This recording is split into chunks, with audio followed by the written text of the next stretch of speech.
I do enjoy biking. On Saturdays, I like to get out and go for a long ride with our friends. We started into doing triathlons, 120-mile bike rides. Everybody likes to ride up front and do a lot of the work or pulling the group as you go. It was over the course of summer riding season that I realized I'm falling off the back and kind of having to catch up with people at the next stop sign. That's when I realized that maybe something was going on and I should get checked out. He was training for an Ironman and he had been having some issues with some bleeding. I had just had a unruptured brain aneurysm coiled and stented right around the same time, so there was a lot of stress in our house already. We were very fortunate to find Dr. Zamarati at Duke, who could work magic and miracles, and was able to fix her. We were at Duke sitting with Dr. Zamarati. It was for Amy's 6-week checkup. Amy, great news on this scan. When we see this, it usually means the aneurysm's been taken care of and you won't ever have to worry about it again. And everything was great, and while we're sitting there, my phone rang. I got up, stepped out and took it, and it was the doctor I had seen prior to coming to Duke. Yeah, you can go ahead. And he said, sorry to tell you, your results came back and you have cancer. It was a shock. My heart starts racing, the sheer unknown at that moment. We had gone from being high, thinking things were good with me, and immediately just the anxiousness was back again. We had never had cancer in our family. We didn't know that you needed a medical oncologist and a radiation oncologist and talk to a surgeon and all the different players that come to be a part of your team. I first met Ryan right after he was diagnosed. So Ryan had a stage 2 rectal cancer. It's a cancer that really involves a lot of multidisciplinary care. But fortunately at the time we had a clinical trial that Ryan was eligible for as well. And I'm like, heck yeah, you know, you don't have to ask me twice for that. The clinical trial that Ryan participated in was really very similar to what we normally do for rectal cancer patients, which is a daily administration of radiation along with chemotherapy. But what made it different in his case is adding a second drug called a PARP inhibitor. There are reasons to think that that drug really enhances the effects of the radiation on the tumor. As the study nurse, we kind of oversee every aspect of the patient's care. I would see Ryan almost every day. We're always available to him because he knows that we're just a phone call away. Everybody works together as a team just to make the journey a little bit easier for the patient. Paul and Eileen were just always a positive face, smiling, you know, good spirits. Ryan did wonderfully with the clinical trial. His response was the best we could have imagined. That was followed by a short break and then surgery, which really was the cornerstone of his treatment. The first and foremost thing is remove the tumor. We did it laparoscopically through some small incisions where we removed the rectum, lymph nodes, and blood vessels that drained that area.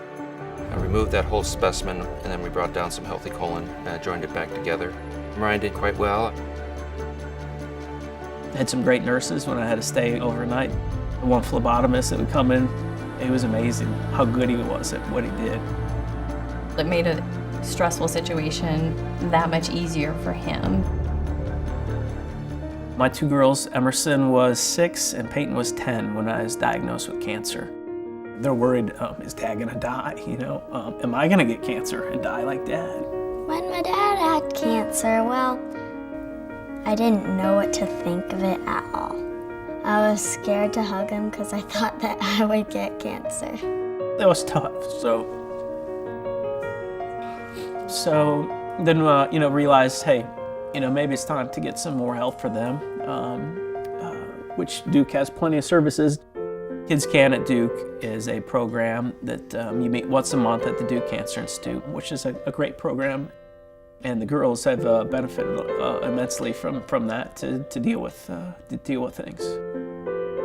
It was around Christmas, I guess. I was not feeling so well. Thought I should be getting stronger and better, and I was getting weaker. My daughter was like, Dad, are you ever gonna get up and play with me? And I was just getting worse. Ryan developed an infection and became septic, meaning he became seriously ill as a result of that infection. Not every treatment is perfect. Ryan had additional side effects with multiple surgeries afterwards. He developed a stricture at the area that we joined his bowel back together.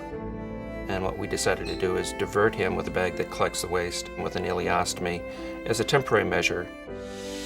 He did fine from that, and he continued to run. I think he actually completed a marathon with his ileostomy in place. I wouldn't say I'm a strong person, but I really didn't want to let my mental state get down and feel, beat by cancer. Let's deal with what's next. One day, I just got violently ill. They did some tests, some CT scans, and said, you have kidney stones. Unfortunately, timing-wise, was right before my first Ironman post-surgery, and it meant a lot to me to do it. He had a stricture in the lower part of his ureter or kidney tube. Oftentimes, these types of strictures can cause just enough blockage of the urine, and then you can form a kidney stone there that a normal person might pass on their own. Dr. Lipkin was able to remove the stone and then place a temporizing stent across the stricture to relieve the obstruction. That allowed Ryan to get back to some of his heavy physical activity with a stent in place prior to us taking him for his large reconstruction. And I was able to complete an Ironman, 140.6 miles of pure fun. So you start out with a 2.4 mile swim, then a 112 mile bike, followed by a marathon, so a 26.2 mile run. One of the things we have to think about in survivorship now is that the oncology doctors and the oncology surgeons have gotten so good at saving lives and prolonging life that now we need to start concentrating on increasing the quality of life. So the Holt brothers, their foundation funds programs that support children who have a parent battling cancer. We got some great friends that said, hey, heck yeah, let's jump in on this and we'll raise money together as a team. Wanted to pay it forward so that more kids could experience it. He's an awesome dad. So brave and strong and determined.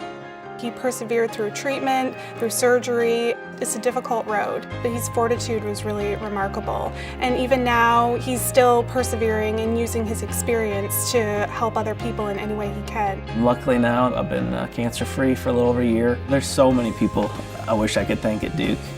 They care about you, they want to get to know you. They make the experience the best that it can be. That's who they are, that's what they do. It's appreciated way more than you could ever imagine. Ryan's long-term outlook is outstanding. Every day that he moves away from that date of diagnosis, his prognosis gets better and better.